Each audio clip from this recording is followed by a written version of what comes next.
فہم قرآن عنوان اللہ کے ذکر اور اللہ کی یاد سے غفلت برتنے کا نتیجہ۔ سورہ زخرف آیات نمبر 36 تا 38۔ پہلے آپ ان آیات کی تلاوت سماعت فرمائیے، پھر ترجمہ اور مختصر تشریح۔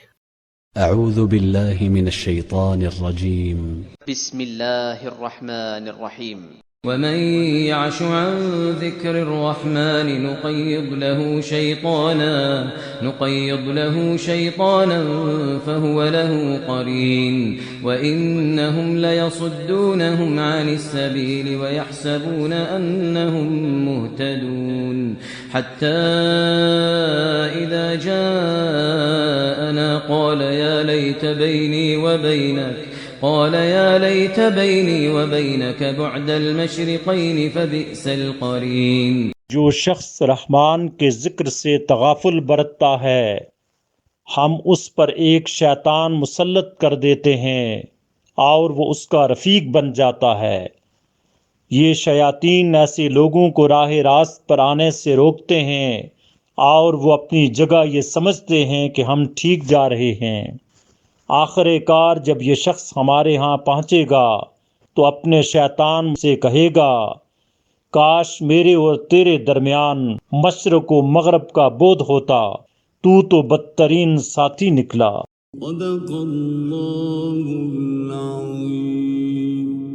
یہاں یعش سے مراد آمدن کسی چیز کو دیکھنے کی کوشش نہ کرنا اور آنکھیں بند کر لینا، یعنی جو شخص اللہ کی یاد سے یا اس کی طرف سے آئی ہوئی نصیحت سے یا قرآن سے غفلت و بے رغبتی کرتا ہے، اس پر ایک شیطان خصوصی طور پر مسلط کر دیا جاتا ہے جو اس کا ساتھی بن جاتا ہے، ہر وقت اس کے ساتھ رہتا ہے، اس کے دل میں وسوسے ڈالتا ہے اور اللہ کی یاد سے غافل کیے رکھتا ہے، حتیٰ کہ اسے دوزخ تک پہنچا کے چھوڑتا ہے۔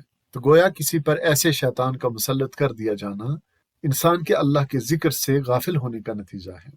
رحمان کے ذکر سے مراد اس کی یاد بھی ہے اور اس کی طرف سے آئی ہوئی نصیحت یعنی یہ قرآن بھی۔ اللہ تعالیٰ نے اپنے ذکر سے جان بوجھ کر غفلت کے لیے اندھا بننے کا لفظ استعمال فرمایا اور لفظ الرحمن استعمال کیا گیا، اس لیے کہ انسان کے لائق نہیں کہ اس بے حد رحم کرنے والے کے ذکر سے غفلت کرے۔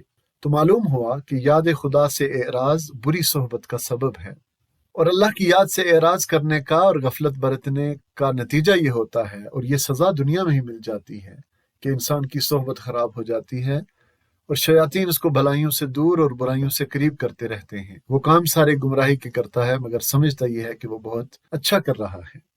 اللہ کی یاد سے، ذکر سے اور قرآن سے اعراض کرنے والے غافل لوگوں پر شیطان قابو پا لیتا ہے، انہیں اللہ تعالیٰ کی راہ سے روکتا ہے، نیکیوں سے روک کر برائیوں پر ابھارتا رہتا ہے، اور ان کے دل میں یہ خیال جما دیتا ہے کہ ان کی روش بہت اچھی ہے اور وہ بالکل صحیح طریقہ کار پر چل رہے ہیں۔